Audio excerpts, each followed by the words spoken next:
Welcome to the Weekly Whiff, episode number 11. Yeah. We're up to 11 now. Yeah, And we're into double digits. double digits. It's a bit too far in for me to drop out now, so I guess I'm here that's for right. life. I was still expecting you to announce your retirement at the end of episode 10. You were just like, it's done. I honestly was considering it. I was genuinely considering being like, I will now announce my retirement. You'll You're get on a your own replacement. now. Yep. I was considering like coming in again, but like naming myself Juan or something, Okay, and just solid, acting like that. Yeah. Okay. But then I couldn't Juan. be bothered because there's too much commitment. Yeah, I already fair bought enough. the party poppers. I'd fucking done enough for episode 10. What are party poppers? Party poppers are those things you pull. Yeah, I'm aware, but I'll keep calling them party poppers because Oh, I don't know what their actual name is. Okay, cool. Blowstream. That sounds Exactly, yeah, blowstreamers, Shooter guys. blows? I don't know. No Anyway, one knows last what they're week we covered Altered Carbon, and then Shaun decided that he was going to recommend a fantastic video game called Devil May Cry 1. But, so it's taken us 2 weeks to do this. But in any case, Us. me, it's taken me 2 weeks. He sped running through it in 20 minutes, and it was done after that. Yeah, Yeah, No, not at all. World record speed run for Dmc One is like 40-something minutes at the moment, Yeah, I think so. in case you were curious. But anyway, how was your week? My 2 weeks have been me degenerately playing Minecraft non-stop, basically with friends and fucking just going hard on that, and it has been a lot of fun, but I am exhausted from it, like, and I on top of studies as well, so I've just been like, whenever I'm not studying, I'm like, I'm gonna play Minecraft for a few minutes or something. Mad. Besides that, played a few games here and there, watched a few shows here and there. I started watching. There was something that I was watching and I completely forgot what it was. But I started watching Kill la Kill, which is an anime by the studio Trigger, because because we watched Promare. Right, I got you. I was like, I want to watch more of them like tonight or something, Yeah. because I haven't watched Kill la Kill, and that's just by the team that did Tengen 2 Pro and Promare did that. So I was like, fuck it, I'm gonna finally watch it, and Yeah. that's a lot of fun, but weird. It's a lot of fun though. But Promare we watched, and that was last night, yeah. That Yeah. was sick. It's a firefighting mech anime where they basically just shoot them out of cannons at buildings, and there's people who set themselves on fire and need to do burning stuff. And then end visual up- overload like It to the is max. It's such so an acid fucking trip. It's so fucking beautiful. Every frame of that movie is so fucking beautiful. Awesome. Awesome. It makes your eyeballs bleed up. Yeah. While it's like, holy crap! The contrast. Its music is fucking great as well. Oh, every yeah, like track in that has a fucking vocal backing to it, and it's fucking awesome. Pretty sick. Yeah, It's pretty sick. And pretty as sick. always, as with all mech anime / animated movies, it always comes down to the power of friendship wins out above all. That's just Trigger in general. Like Is that's just their tropes. They have a lot of tropes that they like doing. So like they also like having that the villain isn't actually kind of the villain in the end. So like with Gridman, for example, Arcane is kind of built up to be the villain, but then there's someone behind her. Yeah. With this, you kind of expect like they frame the Burnish as being the villains, and then it's like the main like the Governor Foresight. But then even then, he's not really the villain. He's kind of got his own things going for it. I'd say Promare is the most complex it ever got in terms of they don't have the villains be like cut and paste. But Yeah. Trigger do enjoy their tropes. It's like that's one they enjoy, and they definitely do enjoy having like the power of friendship being the thing that fucking ends. And normally it ends with them fucking punching some being into nothingness from the heights of universes or something. Tengen 2 is fucked. The movie for that has them like become like fucking galaxy-sized mechs that fucking fight each other. Like I don't think galaxy cuts short. I think they're like the size of a fucking Milky Way or something at some point. Whatever's bigger. It's Bro. yeah, Tengen 2 is fucking like you think the scale for that movie was fucked towards the end. Tengen 2 is fucking ridiculous, but it's great. Tengen 2 is fantastic. Fun times. Yes, how's your week been? My couple of weeks has been interesting. I actually ended up doing some writing, which is odd because I think I was just writing and procrastinating from playing Devil May Cry at this point. I started on some series, I read about 3 or 4 books, a bit of John Rain, bit of Alex Rider. Actually started catching up on the Alex Rider series. Still very much looking forward to Dresden Files, a new couple of books that got coming out this year. Listened to a whole bunch of podcasts to try and do a bit of research for this one, and then realizes that we are perfect in every single way, and there's no real way to Absolutely. improve this. Yeah. And You might want to lean in a bit more. That could improve it. Better do that one. Yeah, and I've been hooked on this series called Limitless. It's about a drug. If you've seen the movie with Bradley Cooper, No, I haven't. it's an interesting one. Basically, you pop this pill and you become super intelligent. It's pretty cool stuff. It's based on the stuff they give ADHD kids. Forgot what it's called, but anyway, Ritalin. So that's why you like it. What's sorry? I'm kidding. I'm kidding. I'll pay that. The opportunity was there. Yeah, I was like, I can't Low let it hanging pass. fruit. I can't let it pass. But yeah, no, Limitless is fun. It's just like I got interested in the question. Oh, Limitless. Yes, Yeah, I have Limitless, heard yeah. of that. Yes. So they made a series after the movie. Oh, really? Yeah, it's like a supporting universe type thing. Quite fun, quite interesting.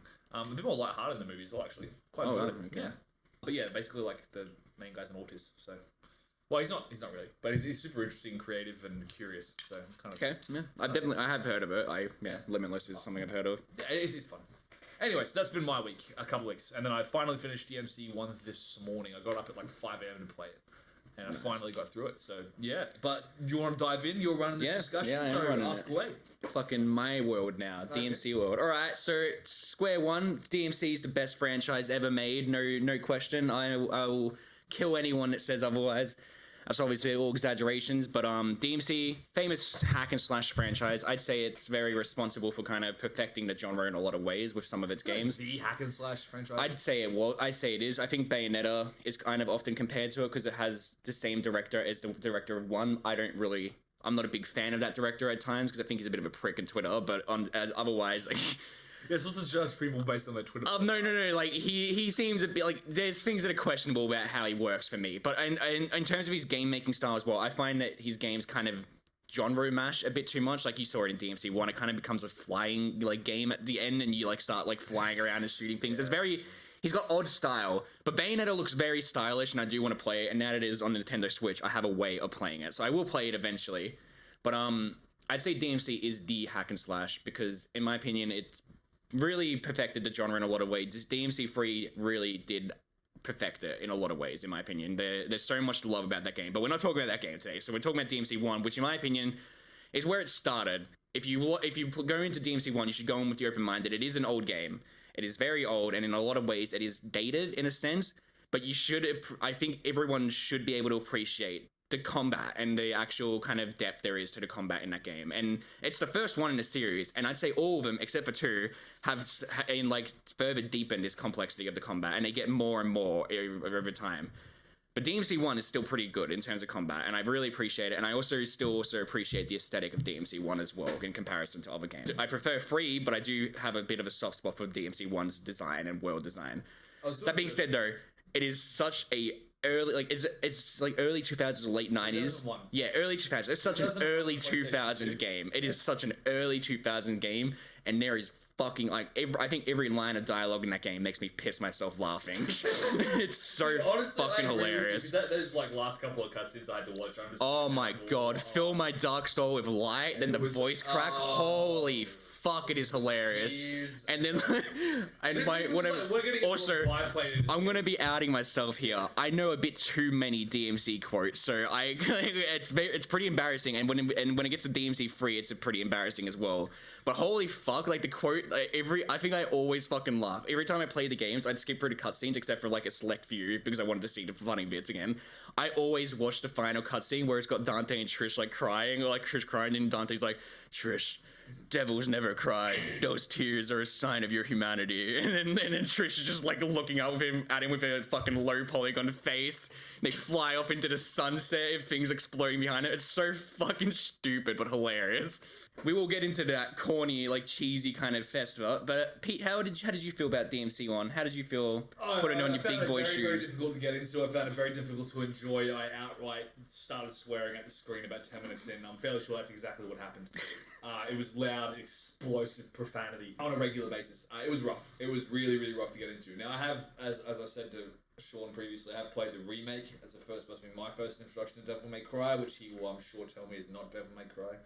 It's not Devil May Cry, but I do want to stress it is a decent game. Yeah, I prefer it over this. Anyway, but leaving that all aside, it's a piece of history, and as such, every now and then we like to get a little bit historical over here. And let's be honest, in 10 years, all this is going to be ancient history anyway, because the media moves the way it does. So I went in with I'm going to say like a mostly open mind, but I have certain preferences when it comes to gameplay.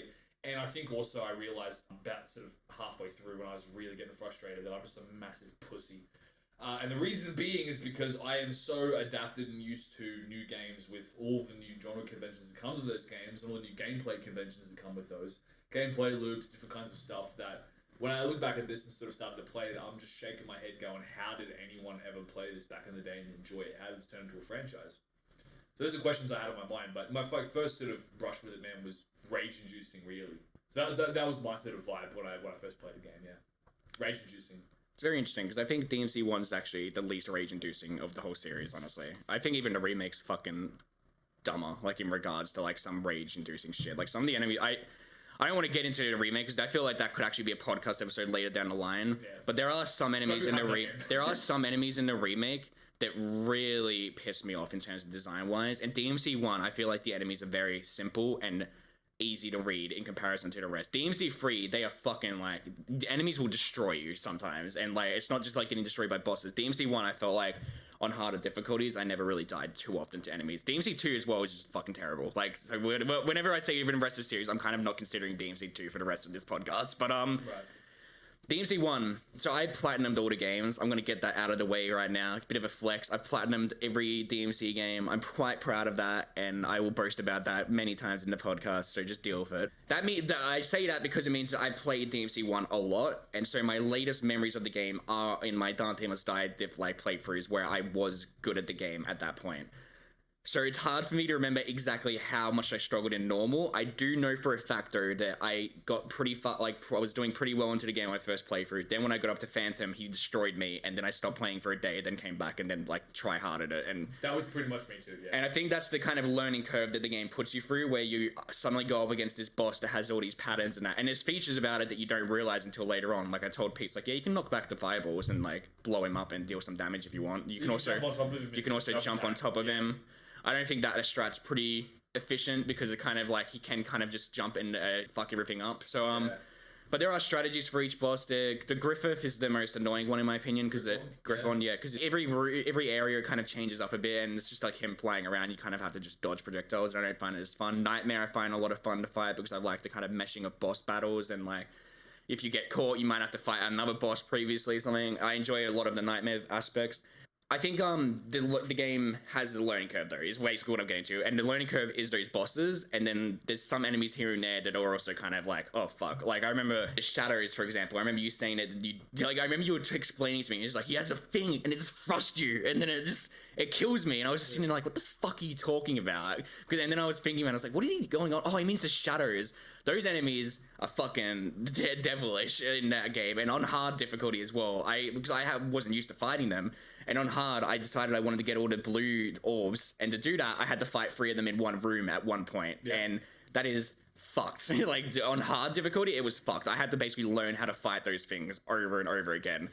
And I think that's, like, where the game shines, is that with DMC 1, the enemies are very easy to learn, and it's very satisfying to learn their movesets as well, and learn what moves you can exploit pretty well. Like Shadows, for example, that thrust thing, you can actually jump on it and run up to him and start attacking the core. Apparently that wasn't found out until like ages afterwards. Apparently, yeah. Like until like a couple of years ago. Yeah, no one knew. That's what I love about this game, is that there is a lot that is interesting to consider with like this game. There is a lot of strategies that people have developed over time, and it's not like just your simple kind of game where all the strategies are easy and outlined for you. You do have to figure it out a bit, and the game does reward you for figuring that out a bit. And I actually would also like to state, I think the platinum for DMC 1 is very not easy, but it's very satisfying, and it's not demanding too much of you, and it's honestly also a very enjoyable experience compared to the rest. DMC 3 is fucking nightmare fuel on like Dante Must Die. It is hellish, but DMC 1 on Dante Must Die, it isn't too difficult. It is hard,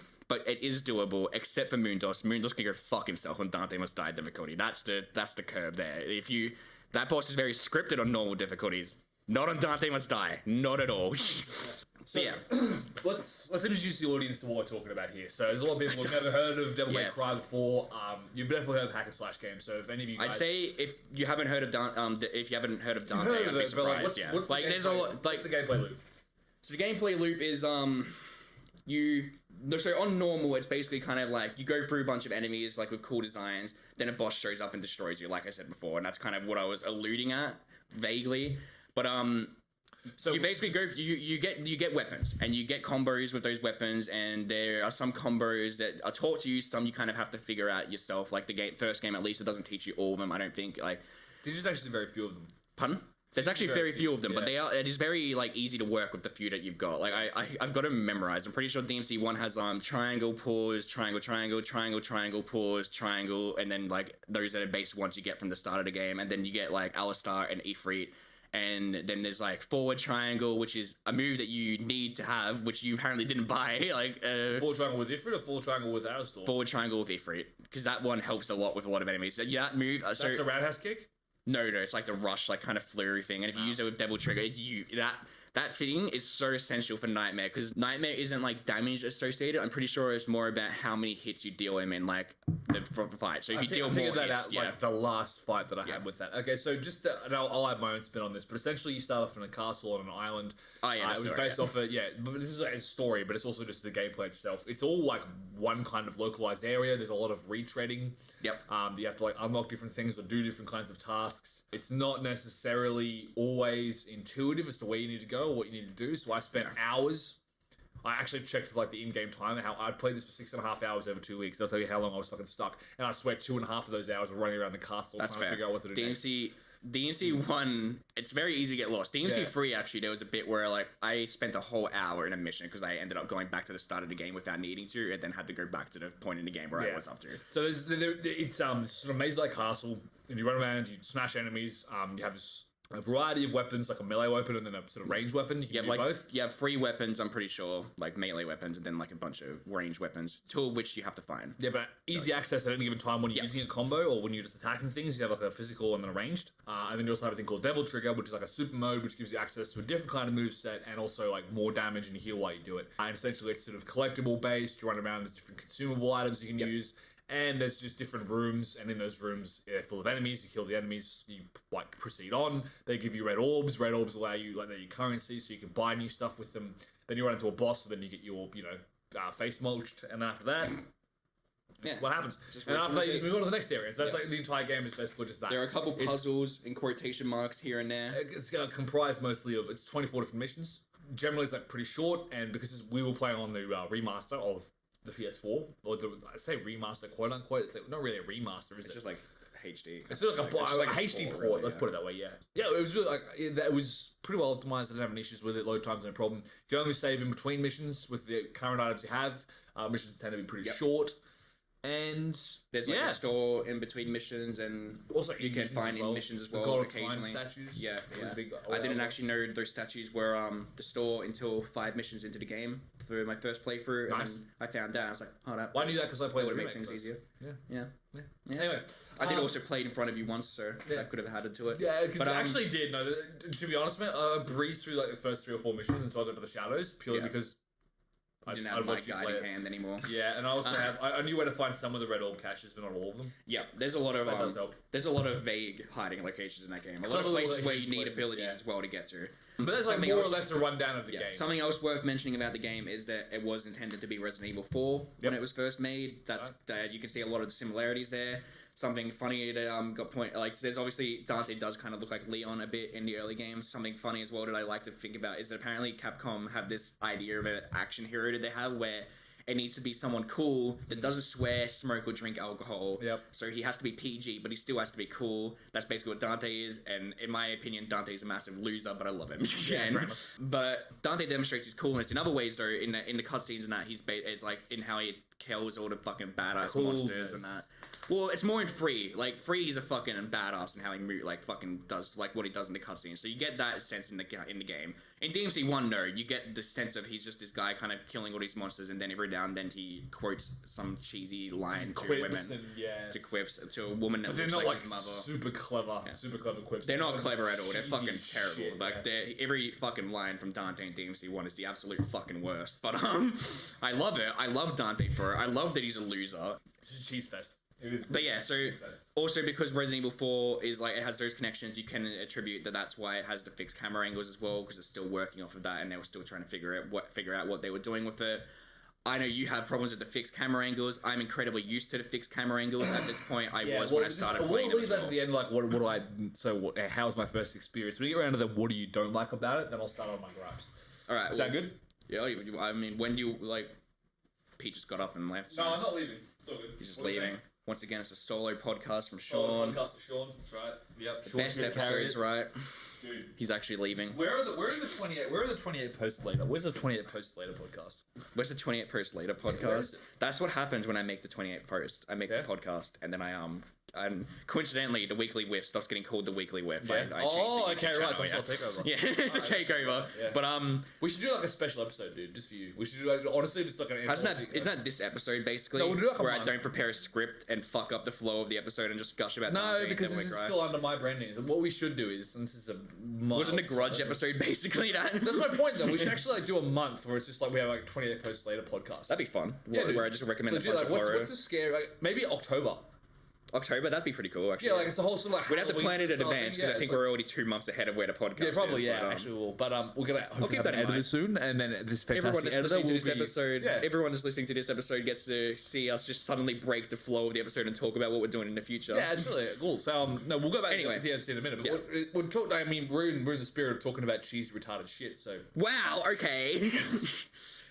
Dissing my livelihood. No, I apologize. I shouldn't have used the word retarded. That's politically incorrect. Yeah. Yeah, I'm gonna fucking everyone cancel Pete. I'm stocking up a bunch of footage to like make my case in the end. That's what this podcast is. Mad. Where were we? So I think you're saying you wanted me to talk about things I don't like in No. DMC, I said things I like save. about it? Let's save the fixed camera angle discussion for later because I can Alright. get into that. Well, yeah. So But that's talked basically about- we talked about the gameplay. and my first impressions. Yeah. yeah. So we talked about the gameplay. Like I said, to reiterate, I think the gameplay is very intuitive. I guess is the word I'd describe it. I still love the gameplay nowadays, and like I played these games for the first time last year, so I don't have the nostalgic factor. So you guys can't really? be like, oh, you played these as a kid and you love them now. I played them last year and I love them now. So you're like a very recent convert to this series. Yeah, exactly. Yeah. Oh, really? Yeah. So I'm very recent to this series, and I love them, with the exception of one, and with the exception of two, I guess I should say. But One game. the second game. But DMC One, I have a soft spot for because I do really appreciate everything it's done, and I think the combat is still a lot of fun to play. The moves are very basic, but I think the basicness really makes it better because Dante's controls in later games becomes fucking absurd, and you should like 5 is gnarly. 5 is gnarly. 4 is ridiculous as well. Like people say 5 it was impossible to control. 4 is also hard to like play him. If you watch like footage of people mastering Dante, like I've watched watch professionals play this game. I watched fucking the guy do a was it on Dante? There's a hell difficulty. hell and hell, yeah. Yeah, and then he was just. It was called bullying Virgil and DMC 5. Yep. That's that one who just keeps doing those parry things and just Yep. like ranking up the he's just hitting the crazy. If you ever want to have like if you just ever want to be in awe of someone, watch professionals play these games. I think any of them work except for 2. But it's so fucking mesmerizing how they perfected it. It is like the equivalent of a fighting game in a lot of ways, in my opinion. I think this is the closest. And this is why I don't shit on this game completely. Yeah, I was gonna say it. This is the closest I think I've ever come to playing a fighting game, and I'm not going to lie, it makes me want to try a fighting game in some regards as well, with how easy, like not easy, but how much I have gotten used to playing characters. But fighting games are more in Pete's jurisdiction, so I think Pete, Really not. or they're not. No, I like Tekken, but I wouldn't say compared to us. Like, I don't play fighting games, so I'd say in terms of us in jurisdiction, right, you'd yeah. probably be more affiliated. A little bit more about it, yeah. Yeah. Sure. Okay. So what do you think of that? Like, the whole, it's pretty I think close to a you're on fighting game. point, dude. I think, okay, so I don't want to turn this into an extended bitching session about DMC, but fuck it, it's my podcast. So, on this one. Ow. No, you run the show, bro. We all know that. So pretty much with me, I think there's a couple of things, but like one thing is combos are a big thing in fighting games, right? Yeah. Like as an absolute staple, fighting games generally. I've never run into a good fighting game that doesn't have a decent combo system. Now, DMC One, this game has a fantastic combo system. The problem is you have no counter. So there's no like times 1, times 2, times 3, times 4 thing. Now you don't get that in regular fighting games, but because you're juggling someone off the ground and carrying them through, and you can see their health bars, and you know how much health they have left, it makes more sense. Like you can feel the meatiness of the combos you're throwing around. Yeah. And in this game, I'm fairly sure. Like, when's the combo count actually kick in? What instrument? You have like the combo that you have is the style ranking basically. With like in DMC One, it's pretty unforgiving the style ranking system. So like the C combos, B combos, like if you don't attack for like 3 seconds, the combo is basically reset. DMC 3 onwards, in my opinion, has the best combo system. Times 1, times 2, times 3 thing? Not really. It just goes from like C to like SSS basically. So like that's kind of how it works. I don't think it has like a times 1 thing or anything. In DMC 5 it's pretty good because it has the letter, like the grade, like filling in with this kind of color as it happens. So you can see the progress of it. Yeah. Right, nice. DMC 5 in my opinion has the best ranking. Like no, actually I don't want to go that far. DMC 5 doesn't have the best ranking system. It has the best kind of like count, like the like check on on it in terms of like how your combos are stacking up. It has the best for that. Its ranking system in DMC5 is fucked. I fucking hate the ranking system in 5, but that's a topic for another day. Again, the man's platinum. It's just like Shaun. I spent the platinum hours god playing that game. I spent hours playing that fucking game. So I feel like I have the right to say that the ranking system for 5 is fucked. We should also mention, for those who aren't playing at home, if you have any familiarity with fighting games or just games generally, this is a hack and slasher. Yeah. And you're ranked. You have like a ranking for the variety and the cool factor of your combos. Yeah. Right? So it goes from C to B to A to S to double S, triple S. I don't think that's the case in... Is that the case in Dmc One? Do you have triple S ranking? I don't think you do. I think you just have S. You just have S. They weren't up to that standard. They didn't have smoking sexy style in that game yet. That's what it's called, I'm pretty sure. I know, that's DMC5, yeah. Yeah, DMC5. I've been watching a bit of gameplay of the other games, sort of interested in what you've got in store for me for later, bro. But DMC3 is like fantastic. Can I just skip DMC2? No. I will put a spoiler alert for future episodes. If we talk about DMC3, we're going to be talking about DMC2 for 10 minutes because it's the same director, and I think it's really important to talk about DMC2 in relation to DMC3. So we might just have like a combination episode where I play both games. Yes, it takes me a month. I can tell you one thing: DMC2 won't take you a month. It's such a fucking brainless game. Like the enemies in DMC2 are so easy to kill. It will not take you. Can I confession? Forgive me, Shaun, for I have sinned.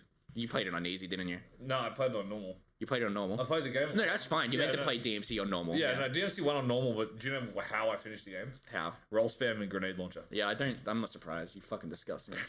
I think that's like, to be fair, I kind of attribute that to the game itself as like, I don't really think it should have given you the grenade launcher that strong, but it is a weapon you have to find, so at the same time, I don't think it's too bad, but I do think that weapon is a bit overpowered and stupid, like, for normal as well.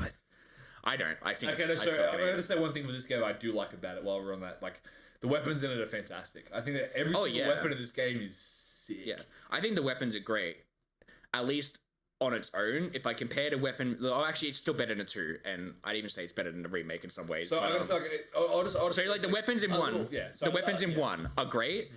In like over time though, they kind of add more advanced weapons. There's a guitar in DMC3. Have you seen that? Like that's one of your weapons. There's a guitar, and it has like electric bats that fly out of it. I've seen the 5th one where he gets like the Michael Jackson hat. Yeah, the Michael Jackson hat. Yeah, and it's like that's you pretty have good. to use red orbs. He's got like a scarf. Yeah, it's like a gambling kind of thing. That's mad. That's fun. That looks sick. Yeah, but DMC One. Can I just like tell a quick story about that? So you pick up the shotgun at like one of the very early areas, and you start using it. Yep. The sawn-off shotgun in this game is like one of the meatiest. Yes, the shotgun is very. Like I love this shotgun. Yeah. This is like one of my favorite. I'm gonna say this like in video gaming as a whole. This is my favorite sawn-off double barrel. Really? That I have ever run into. Really? I kid you not. Like, I can't name a better game where a double barrel sawn-off shotgun is more fun to use than in this video game. That's really and funny. this video game also has double jumping. Which is fun. But, we'll get to that later. No, the sawn-off in this game is awesome.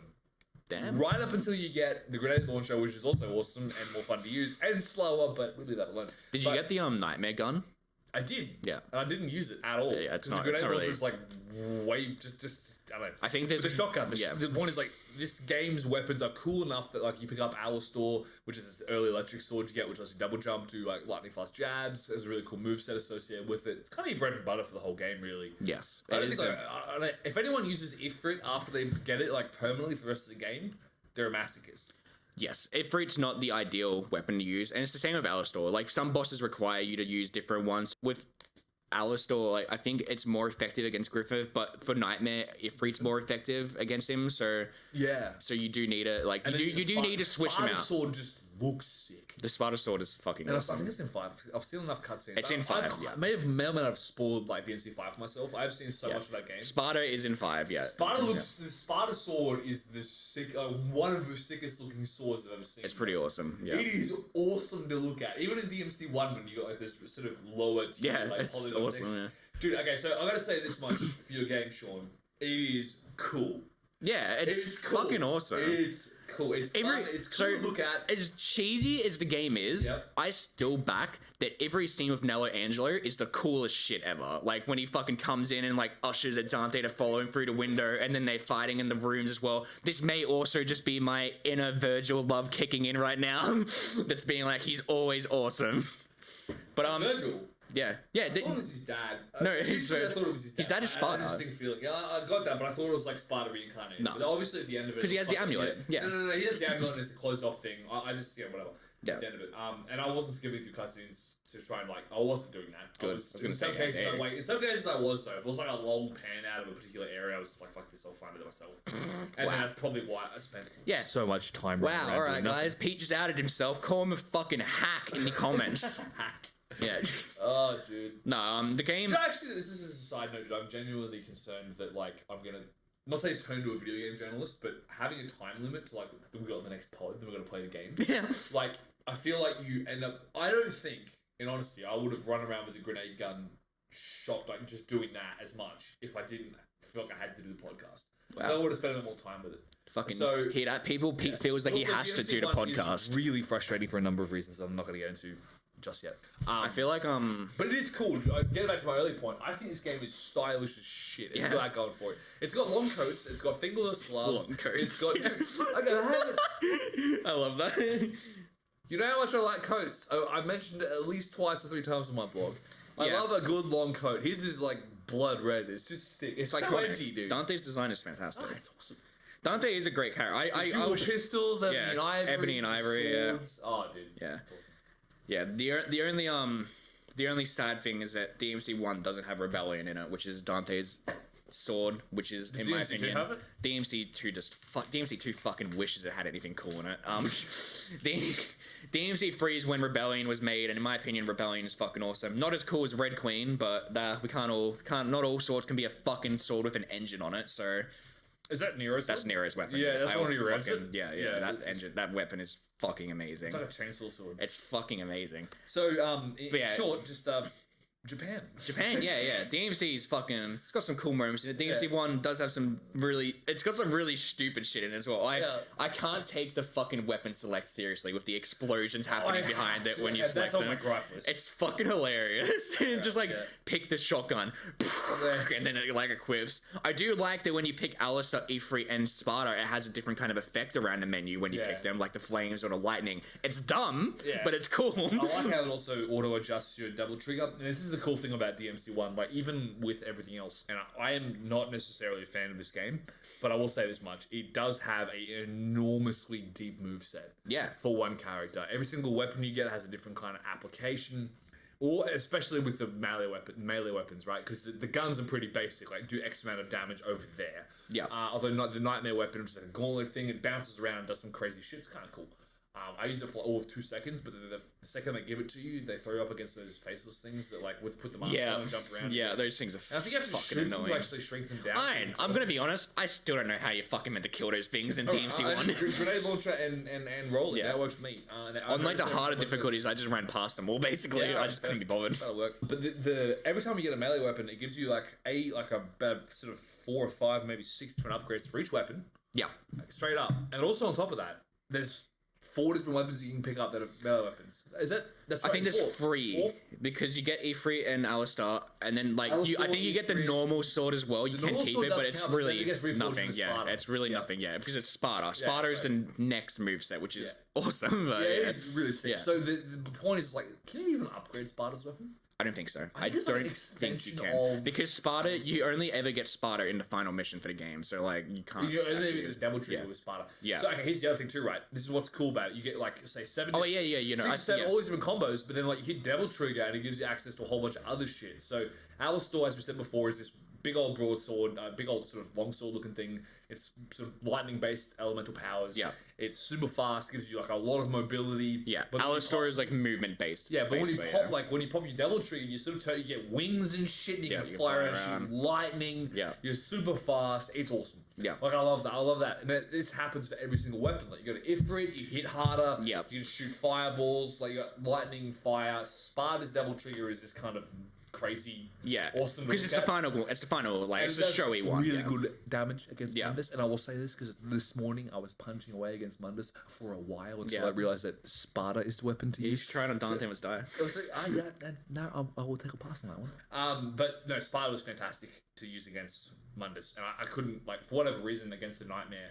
Because here's the other thing. Short actually gave me a really pro tip as on the tail end of this. I was fighting against Nightmare. He said, "You know that this boss by the way, gets extra defense against weapons that you've already Yeah. used to kill it previously. So I'm not too sure how accurate that is because I was researching it yesterday and today because I heard about it during a speed run, but Is that a speedrun on GDQ? I think so. Yeah. I watched that. I'll be honest. I watched that to try and figure out how to get who's game faster. Yeah, that's funny. And I don't know, because I can't find anything on the wiki pages about if he gets more defense. I did find a bunch of other kind of like there are a bunch of interesting information there. I couldn't find that, but with this game, I don't doubt that maybe there's just that is a factor, and it does feel like that is a factor at times. Because I remember the first time I played for it, I just used Alistar the whole time, and by the end of the game, like I was dealing no damage to him with Alistar. So.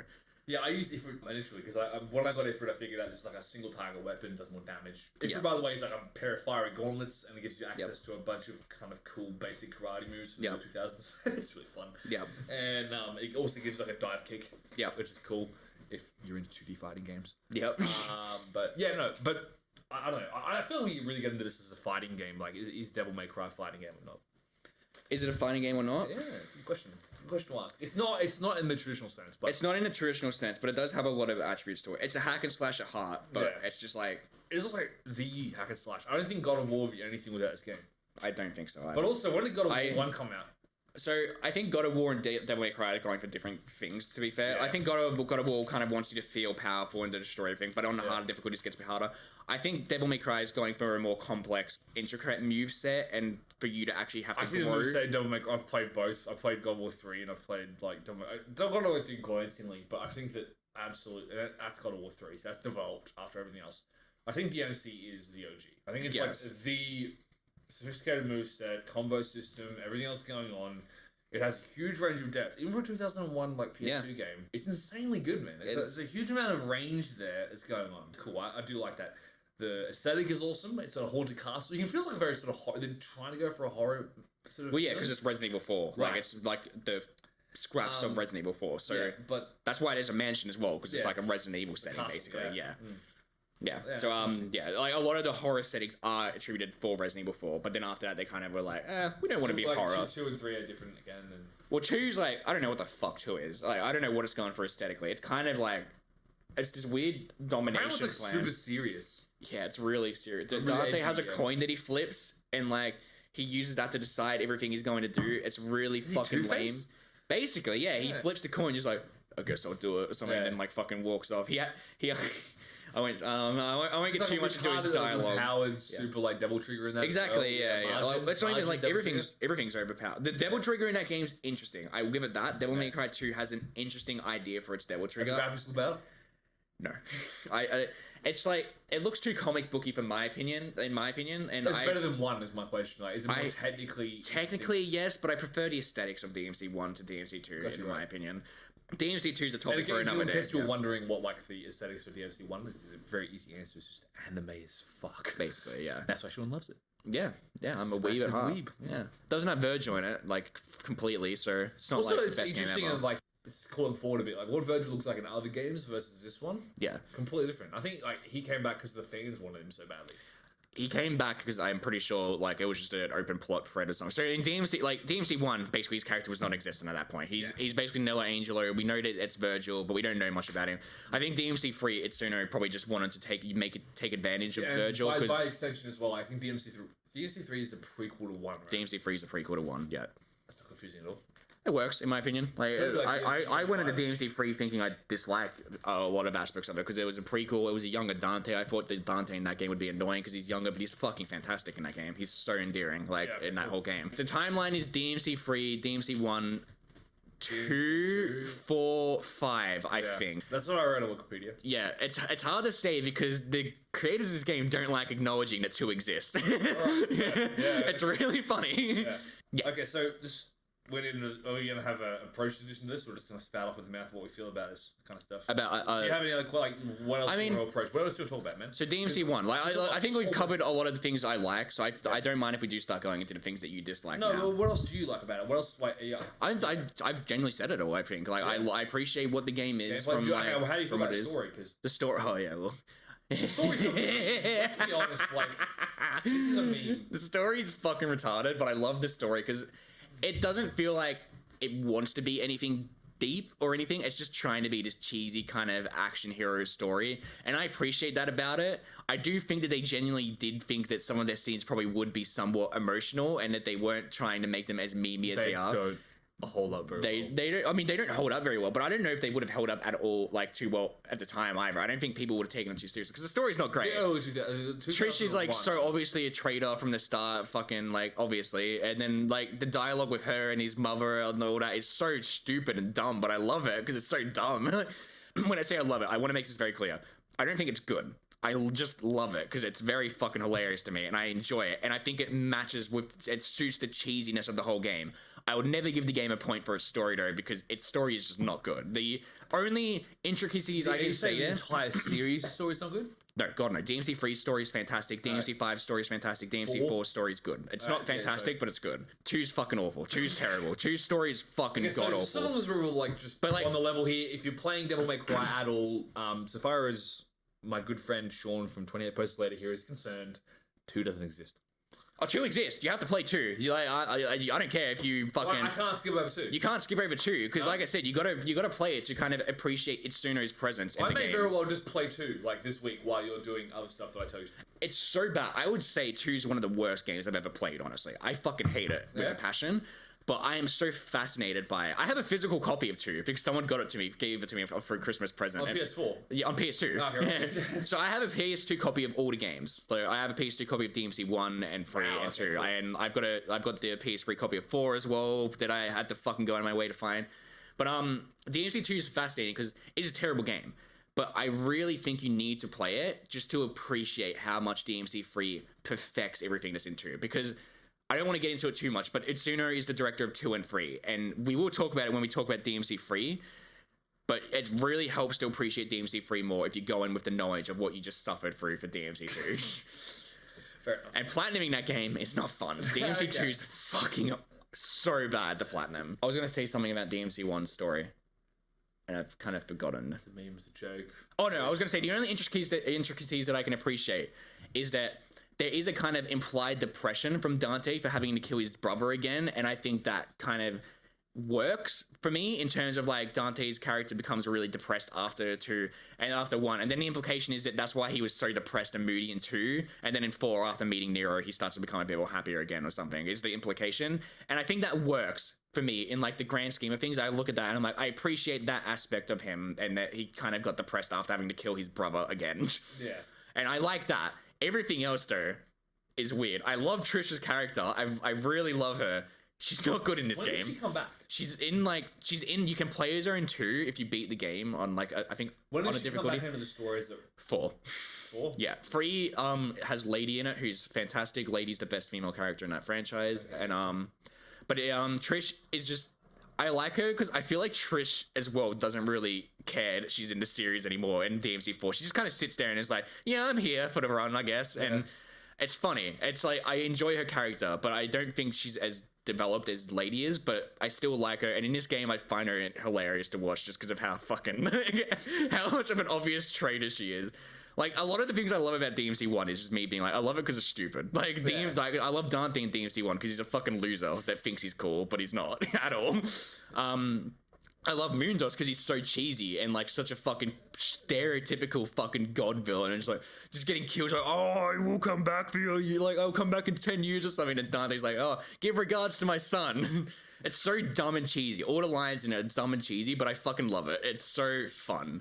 And yeah, and I think the epitome of all that stupidness is when the game ends and then they rename the Devil May Cry shop to Devil's Never Cried. That is when I was like, I remember playing the game the first time and I was fucking on the ground rolling in laughter. Like, holy shit, this game is fucking amazing.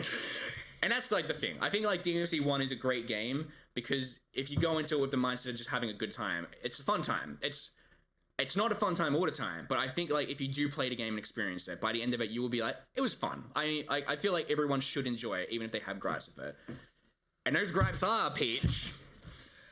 Fixed camera angles. Yes. Number 1, my biggest nemesis in this entire playthrough of this video game generally were the fact that this game does not have a controllable camera. And when I say it's not controllable, I mean that Mr. right stick on the PS4 controller. Usually right to control the camera, right? Left, Yeah, I right, think so. around. Yeah. Yep. So right does not control the camera. The camera is dependent on where you're standing in the room. So if you're in one corner, it'll have one camera angle. If you have another corner, it'll be another camera angle. If you're running down a hallway away from a giant spider trying to eat with lava, and then you suddenly turn a corner, the controls will then invert or shift. So you have to point the controls in a different direction to move that way. Yeah. So there's no flow in between these camera cuts. Now, I will mention this applies everywhere. It doesn't make any difference whether or not you're in like right in the middle of combat. Technically, the water areas have a movable camera. That's the reaction I wanted. Wait, goes to that. So the camera for me was a massive pain in the neck, and as I said earlier, I think it's part of me being a massive pussy because I don't think I have like a particularly, I'm very tired when it comes to I don't know. I started playing video games around sort of like 2013, 2014. Yeah. That was sort of when I really got into it. So I've always had like the ability to get onto a movable camera. I can move the camera. I can point it where I want it to go. Combat will happen where I want it to happen because I can do that. I can face the stuff that's killing me. In Dmc One, they don't care about that at all. And I don't know if I'd go that far. no, okay. Well, either way, look, where you are in the room is dependent on you. So if you can move to a different area of the room to get access to a different aspect of a certain boss that keeps reaming you over and over again, yes, you can do that. It does not help the new player coming into this when he's been used to, say, more than half a decade of video gaming where you can control the camera. It's not friendly if you're adjusted to stuff where you can control the camera. Even in Dark Souls or Bloodborne, as we were talking about earlier, if you get ganked from behind, you know that's on you because you didn't watch your back and you didn't swing the camera around to double check it. You can do that in that game. In this one, you can't do it. Generally, and I won't go so far to say it's unfair.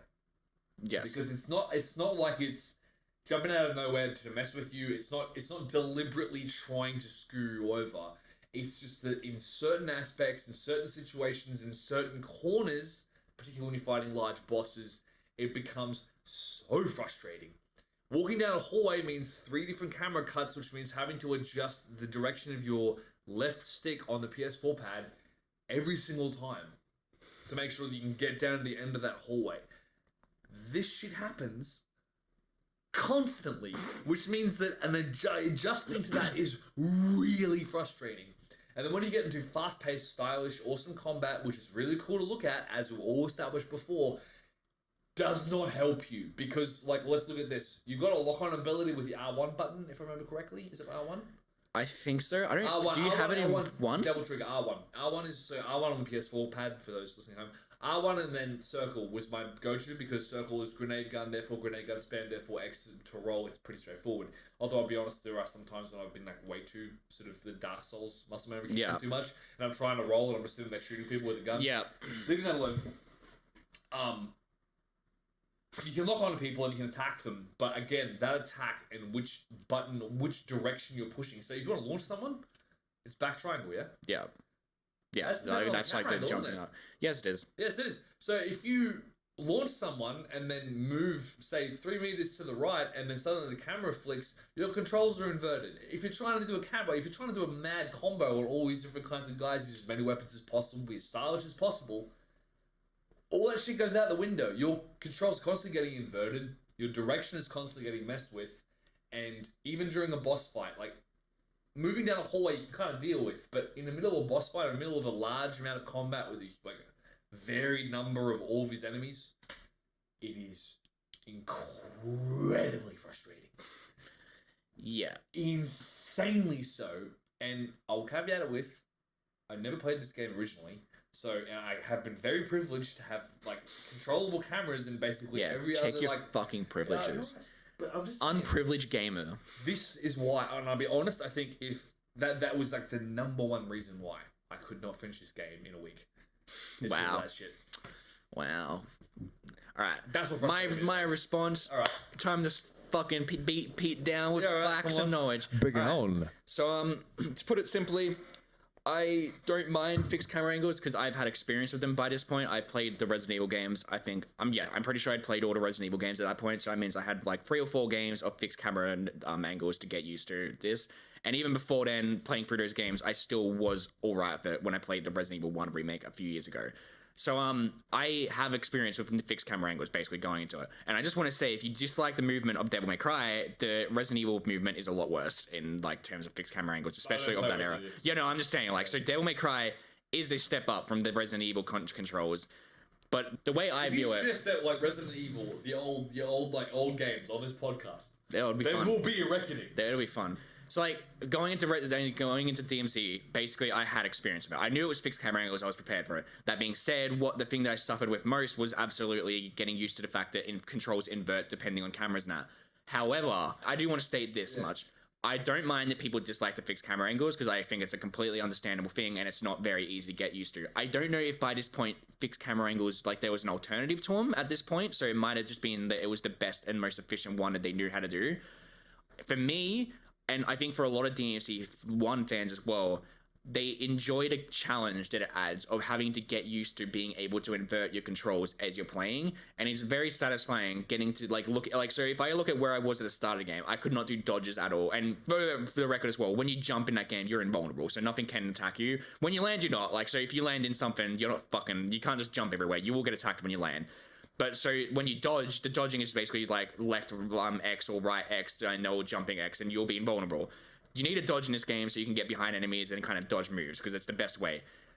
But you also have to keep in mind that you have to invert it or like as well. So you could fucking jump the wrong ways, and on that as well. Yeah, but like you have so if you lock onto an enemy, which is actually a really really good feature of this game. Yes. I'm not going to shit on that too much. It's really helpful if you want to hit something even then locking on specifically, it locks on the thing that's closest to you. Yeah. If I remember correctly. I think it's like if you hit left or right is a roll move. And then forward or back is a jump move. Yeah. Hard to tell sometimes with the camera. Yes. Please continue. I think with DMC Free, they let you change lock on targets. In case you're curious, like I don't think it exists in DMC One. Don't know about 2, but in Free, I'm pretty sure that's where it comes in. Yeah. It was hard. I will admit that. Playing it for the first time, I was very fucking annoyed with the dodging moves and that. However, I really enjoy how much I had to learn to get used to it, and by playing it on the games, I really think that everything in the game is something that you can use to your advantage. The camera angles and jumping and like the kind of dodging, it becomes so satisfying to learn how to use the camera to your advantage in that game.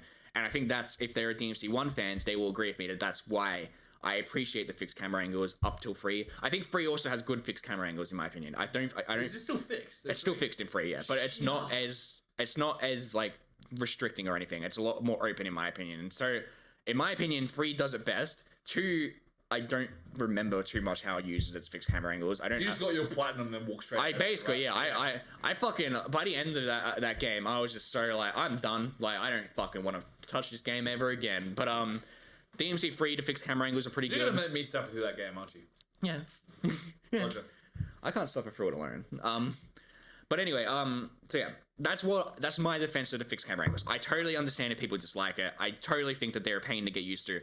I do think that anyone that likes the game, though, does agree with me that they are immensely satisfying to master. I will say there's also, like, some of those fixed camera angles are cinematic as fuck. Yeah. I think the Nella Angelo camera angles are actually really cinematic. Some of them are really cool. Like, yeah. I'm not getting around that. Like, when you're running down staircases and it's following you down, there's a cool. It's cool. It's cinematic. It's fun. It's like it's a director actively following that around. I think now I'd be interested because I don't think there's any other games around that time that actually where you could control the camera. I don't think so. That's what I said. Like that. You couldn't do it. No, yeah, that was fixed. Like, it just kind of... Yeah, but it was also, like, it made more sense than that. It wasn't rotating thing. I mean, Crash Bandicoot suffers from depth perception or whatever it is. Yeah, that's right. So, like, this is the other problem with this fixed camera angle. So you're fighting Mundus, like, at the end of the thing. And the parkouring. Yeah. But yeah, that's, like, we've been on this for a while, but fixed camera angles are really frustrating to a modern gamer, I think. I can agree with that, but I enjoy them a lot, and so like obviously I played in Resident Evil. I think they're deserved, like they have a reason for being in Resident Evil, which I have talked about in my blog. Plug in, but DMC I can understand if it turns people off. I really can, but I do really think that there is. That was number 1 for me. Yeah. Number 2. So number 2 was the cheesiness of it, but like having heard your sort of spiel about it, the fact that you're willing to accept it regardless of how fucking stupid it is. I haven't to like counterpoint to that. I was like, yeah, that's fair, dude. Like, We all like really cheap Oh, yeah. shit. Yeah. I, was Okay, like, yeah, cool. I can sit there and like, I was gonna say like the cheese, and I was watch that ending cutscene, like the filling the dark soul with light. Oh yeah, it's fucking And terrible. I'm just sitting But I there fucking love I it. cringed. I think my testicles retracted all the way up into my throat. Shit was fucked. Yeah, it's But fucked. it was just like, okay, this is Shaun's game. I'll deal. Fucking hilarious. It is. The voice I crack just sells can't- it yeah, so much. I just can't deal with it. I But should anyway, have been the one to fill your dark soul with light. So good. I love we're it gonna so put this on much. the internet, Shaun. Please stop. Oh, fucking, there's gonna be worse on the internet when we get to DMC free. Holy fuck. okay, 10 right. hours of me quoting Virgil, boys. All right, Get ready. all right.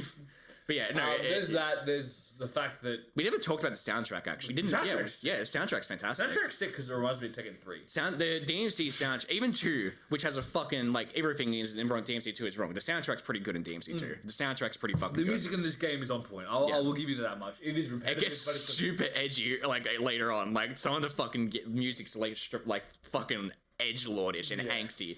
But I will say that I do appreciate that in future games, the lyrics for some songs do tie into the characters. So just like as a counterpoint of reference, every now and then, Shaun and I, animated vows, go out for a drive, we're hanging, having Yep, a good and I time, play and DMC music. or if we're sitting down having a couple of drinks, chilling out, so just enjoying the night, we're passing the phone around, everyone gets to pick a tune. It's Devil May Cry soundtrack all night long. Yep. For my good friend Shaun, and he Yeah. has no questions about it. It's just like, I also, that's what it's gonna be. I also It don't is like- sick, dude. Like I also don't- It is sick music. Yeah. I also don't like that kind of music. Like, before going to DMC, I don't really like kind of metal, like, kind of screamo-ish, like, Yeah. heavy, intense music. But I fucking love it in DMC. It suits it so well. Yeah, mate. And it's so complementary to the game. Man, I do get around that. Back to things you don't get around. Yeah. What else am I? What else? Back to negativity. complain about. Characters? Okay, I died way too many times on the biplane level. The what? The biplane on the way out. Oh, really? You died in that? That was very condescending. You've died 4 times? I genuinely, on Dante Must Die difficulty, I was going through, I was like, I wonder if you can die in this sequence. I'm very Fuck you, dude. surprised. I'm so sorry, but I'm just so surprised by that. 4 times. It's terrible though. Let me express Yeah, this. yeah. That is fucking annoying and so stupid. So uncomfortable trying to control that plane. It's the last bit of messed up, gameplay in yeah. the game. It's what ends the game for you. It's so bored. It's so, yeah. And that's what I mean by, like, that director's history of just genre shifting out of Yeah. nowhere. So, like, Okay, that's the other thing I was going to Yeah. get into, right? This so, is like, very there's the important. bit where you're flying in the moon dust boss fight, and, like, you could become, like, a fucking, like, weird kind of spaceship shooter. That bit's fucked on Dante Must Die I as actually well, figured yeah. out how to do that through the speedrun. All you got to do is just, like, set up all your devil stars. And Yeah, just keep yeah. popping devil trigger. Yeah. Yep. That made that very straightforward. Yeah, that's the ideal way to get through it, and Yeah. it's not fun. Like, I don't mind the Moondos fight after that segment because I think it kind of cinematic. It's still a bit like annoying with the jumpy and that, and it feels too scripted for my All the liking. little spheres and shit, yeah. Yeah, I appreciate that bit. It's the a bit more gameplay on shifts. Dante It's the other thing too. Consistency. Yeah.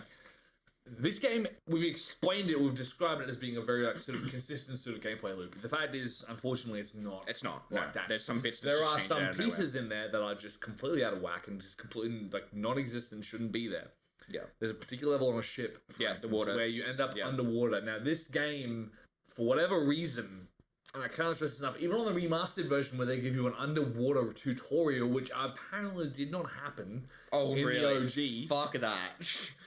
Fuck that. Inverts your up and down controls. It's like steering a plane, and it Yeah. doesn't tell you that to shoot weaponry or to shoot stuff, you actually have to lock onto Yeah. an enemy. I spent, again, I kid you not, another hour trying to figure out how to actively kill the lizards. I spent a solid And then 10 also minutes. incredibly paranoid because I did play Sonic the Hedgehog 2 on the Sega Mega Drive that I was gonna run out of air. Yeah. It's It's cooked. It goes from a third person, like super sort of actiony, adventure-y, not action adventure, amazing fighting game with fixed camera angles on multiple opponents. You don't actually have to like IRL 1v1. It's really good. Yeah. Goes from that to here's a first-person underwater horror game where you get a needle gun that does A, negligible damage, B, all your controls are, up and down is inverted, and C, we're not going to tell you have to lock on, but you do in fact have to lock on. Yeah. That is So- like there is 3 sections of that, and the first one is so jarring that it's borderline impossible to play. It's so. I just It's very. frustrated me. That to whole hell, pirate segment of the game I really dislike. Like, that's like probably my least favorite. dude. Okay, part no, of I'll the say game this much. playing Like running around top of the ship and picking up all the secret little caches on the ends of the on the on like, top of the things, ship, yeah. like climbing over the ship was fun. I'll say like that much. I just for it. like that part of the game. It's just a bit too slow for my liking. Like It's also kind of like it's that we need a water level now. It does feel like that, yeah. That's why I kind of have negative. That's why I kind of have negative feelings towards Griffin. The plane I hate. I hate the plane, plane. I hate the water segment. And the flying segment and like the moon, the spy is the other one. I don't mind that because I knew. I watched his EQ speedrun. I knew that you could just spam that shit. I don't know bits of the game. Is there any other like huge gameplay deviation that really messes with you? I don't think so. Not really. I think that's about it. For DMC One, I'm just running through on my mind now. If it makes you feel any better, the water segments in DMC Two is worse. Is it third person? Yeah. Shoot me. They're fucking terrible. Like the water levels in DMC Two. Can we both agree that most underwater segments in video games generally are terrible? Yes, I would. I haven't seen like one that I would say I enjoy yet. Okay. So that's the thing. But yeah, I would probably agree that they're not great. Then DMC One, they're not great. DMC Two, they're not great. You have to fight a boss in DMC 2 underwater, and it's just this thing that swims around. And like one of the strats on Dante Must Die is actually just like dropping grenades at random and hoping you hit it. Nice. Yeah. So unexpected gameplay changes happen on not all the time, so it's not like a deal breaker for me, but it's annoying enough that it does frustrate me. Yeah. In that no, that's fair. I agree that the gameplay changes are fucking really bad, and the water segment, man. Like there's no introduction. At least the remastered version gave you like, here's how you control the water. It's fucked. It was going to be first person, so you know there's it's fucked. Yeah, it's completely like out of nowhere. Another thing that frustrates me a little bit, and I think maybe on sort of tail end of my list of complaints, because it's not that bad. It's like I feel like this game doesn't really know what it wants to be, and when I say that, I mean it doesn't know if it wants to be a horror game, if it wants to be like a super cool action game with a lot of like sort of stylish shit going on. And I think this is in turn aided by the fact that you have gameplay shifts is one. Yeah. But also like the environments to and from, like some of them are really consistent, some of them are super not. As you said, there's fucking pirate shit in this game for no reason. And the underworld section at the end just felt like out of nowhere. I didn't really feel like the underworld section doesn't feel too out of nowhere for me. That feels in theme with the rest of the game. Like I can buy it up. Actually, no, I'll pay that. The pirate is the one, like the pirate ship bit is the one that feels out of place to me. Like I look at that and I'm like, the airplane level at the end is kind of a little bit absurd too. It's just like like I said, for me, it just felt like a cinematic thing, but it's still fucking stupid. Like just playing through that. It's like you could have just had it be a cutscene and that would have been fine. I think that the whole identity crisis can be attributed to it. I think the director and his love for genre shifting does contribute towards that, but there's also the factor as well, again, that it was meant to be Resident Evil 4 at some point and they probably had to work with that, so I think that contributes to it. Not saying it excuses it, I can see that, but I do think the game has a clear sense of what it wants to be in terms of like gameplay elements. In terms of story elements, it might not, because it feels like it's just messing around with Dante and like these characters and they're just not really doing anything. There's no real lasting character effects besides the implied depression Dante gets from it. I can agree story-wise that gameplay it doesn't seem to have a complete identity, but I think gameplay-wise is where it makes up for its lack of identity. The gameplay is fantastic. I think that it's that again. It's the only reason it's held back for me is just the camera angles. Yeah. At that point, like if you can leave that alone, I think it's a functional game, and I did find myself, and I'll be honest with this, enjoying it really seriously. In certain parts, like there's certain parts where you're just having a good time. Yeah. And I'll be honest, there is nothing more cathartic to me in the early levels of that game, wandering around, locking onto puppets, and taking their heads off that's great. with a short-barreled, double-barreled shotgun. You should try out swords every now and then. And also, by the way, this is just a me thing. If you have double jumps in your video game, props. I do want to make a challenge. Only with Alistair. Only with Alistair. Yeah. Do want to make a challenge though to anyone that has probably played this game on normal, and even to you as well. I do genuinely encourage that you at least give it a try to play it on hard, because this is a game that does really. I think these games do really want you to try and play them on the harder difficulties. You don't have to. Like I want to state this. So if there's anyone that's playing these games or has played these games and hasn't tried them on hard, it is a genuinely fun experience getting through those games on hard. You don't have to platinum them like I did. I'm fucking insane. Like, just don't feel like you have to do that. Just play them, try them on a harder difficulty and experience it. Because Dante Must Die is fucking despair-inducing as that difficulty can get at times. It is immensely rewarding to do some things, especially number 3. Like, it is immensely rewarding beating bosses on that difficulty. And it is a game that is difficult.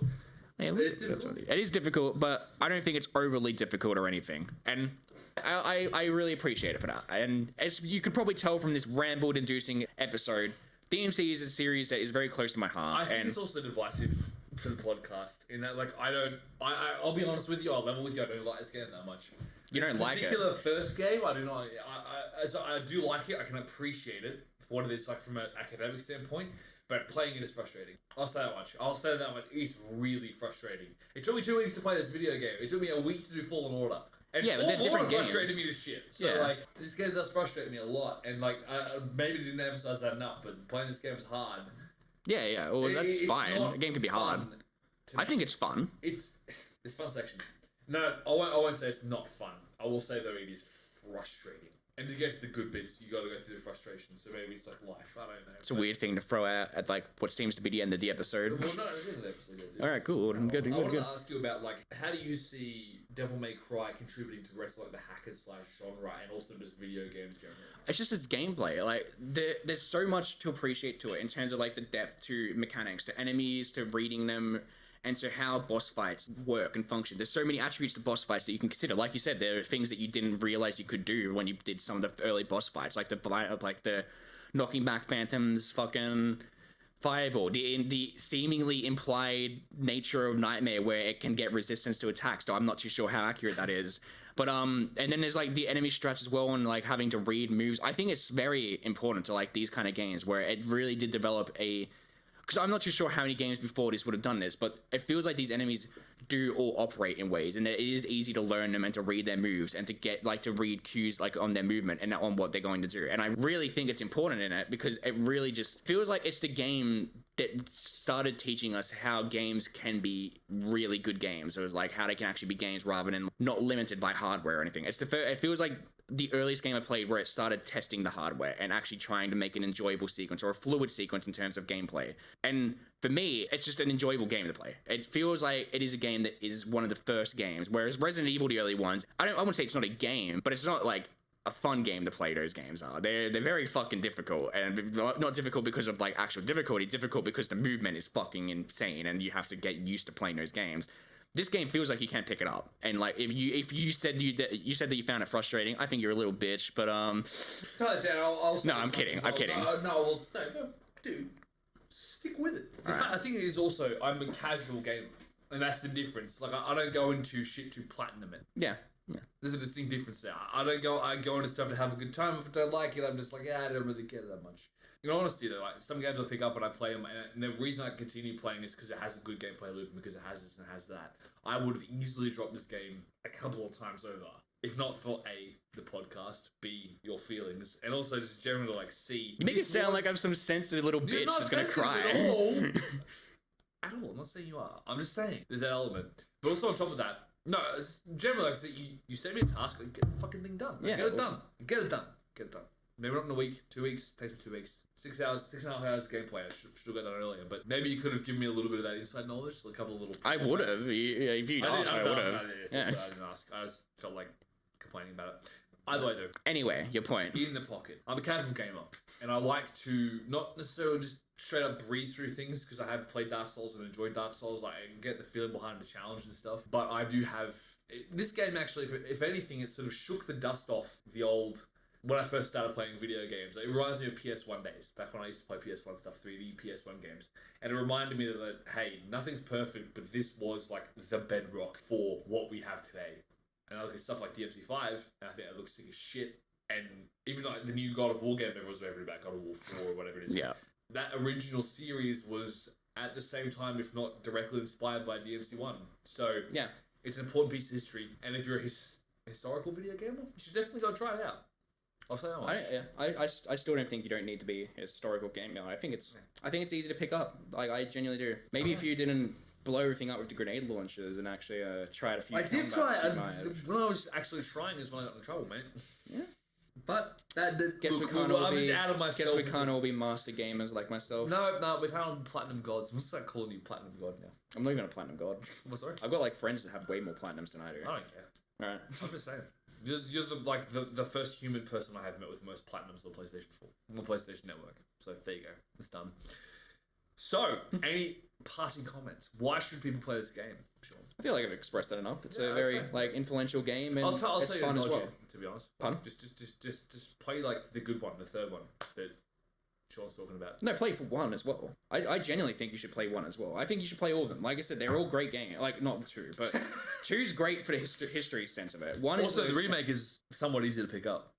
I don't think so. I think the remake's fucking infuriating to play. Like, I think the controls for the remake are terrible. But No, I think the controls for remake were easy to play than the first one. God no! You have to Yeah, fucking fuck yeah. you have to hold like hold L2, triggers R2 and to do but random it still moves. makes more. Yeah. Nah, I completely disagree with that. The No, controls for the remake aren't fluid at all. You got to hold all over the controls. L1's no longer the devil trigger. You have to click in the controls that you're moving. It makes it so inconvenient. L1 is such an easier button to press for it. Sure. What does L1 do with the remake though? I'm trying to remember now. It's the lock on. It's the lock on button. Yeah, but R1's the lock on button. No, it's not though. Like no, but R1's the lock on button for all the games. Yeah, you don't need to like. I don't. That's what I'm saying. I don't understand why they made this whole like you need to hold R1 or R2 and L2 to access different weapons. Just have weapon swapping. It's so convoluted. The gameplay design for the remake is terrible. In my opinion, it is awful. It's not as bad as 2. But the remake has really fucking questionable decisions in terms of gameplay elements, which we will get into in another podcast. Oh, we definitely will. Yeah. Alright. So, in short, DMC One is a good piece of history. There are parts of it that I've definitely enjoyed, but the remake is easy to pick up if you're a modern scrub pussy gamer like myself. Sure. And definitely don't quote me on that later. Yeah. And this is going on the internet, so it'll definitely be quoted. Yeah. Thank you all for tuning in. We really do appreciate your attention and your patronage. And Shaun, I have for you a choice. A sadistic choice, A, B, or C. 3 choices. Questions, 3 choices. I'm giving you. Fucking do your own job and pick a fucking thing for once. No. It's like the second time in a row you made me choose. Maybe I want to make it a thing. No. Alright. Do you want to A, read a book, B, watch a movie, or C, play a video game? I don't want to read a book. No. Because I kind of don't trust the books that you have left to recommend me, honestly. I'm afraid that you'll recommend Twilight. It's like I have recommended anything. You keep threatening that you're going to make me read Twilight, and I don't want to give you that chance. Twilight. And now I'm just You think thinking so between little of movie me, or man. game. I do think little of you. Movie or game. We just did a game too, so. Yeah, we can still do another game. Yeah, it's true. Very true. Good. Is it a game I'm going to have to buy? No. Okay, then we'll do a game. Alright, cool. You're playing Tekken 7. Cool. I figured you'd lead into that. Awesome. Moving over to like fighters, and you're not playing the campaign either. Oh, so I just have to free play? No, play... you're going to be matching me for a while, and you're going to be practicing your own time. That's what we're going to be doing. Can I play the campaign and then talk about how bad the campaign is? No, you absolutely can do that, and I will join you, because Tekken 7's campaign is garbage. All fighter games have terrible campaigns, from what I've heard. Like, I don't think... No, straight up agreed. Yeah. I want to see how well you're done. This will be fun. I figured this is what you're going to do. Your Devil May Cry, like, actually very well may translate over into Tekken. I'll be very interested to see how that goes. Awesome. But Tekken 7 is the first thing I did a blog on. I think it's a fantastic fighting game, and you've talked about fighting games. Can I find out what my other choices were so I can see if I regret my decision? No. Alright. Well, now the viewers will never know. Yeah, they will not know, and neither will you. Are you going to recommend them later on? Is that why you're hiding it? Yeah, figured. Yeah. You got a list of 10, you said? Yeah, I got 10 in lined up. Yeah, that's right. Well, so I've got options, but it's a choose your own adventure. Yeah. Alright, Tekken 7. Tekken 7 next week. Thank you all very much for tuning in to the Weekly Whiff, episode number 11. I hope you're all having a wonderful time. Please like, subscribe, share, generally spread the word that we are here and we are screaming into the abyss of the internet about things that we enjoy. In a sort of sub... And don't enjoy. And don't enjoy. Strongly don't enjoy as well. Yes, we do both, but generally one of us enjoys the process at some point. So, Sometimes. Once again, thank you for your time. Thank you, as always, Shaun, from 28 Posts Later for joining me. And we will see you in the next one. Bye.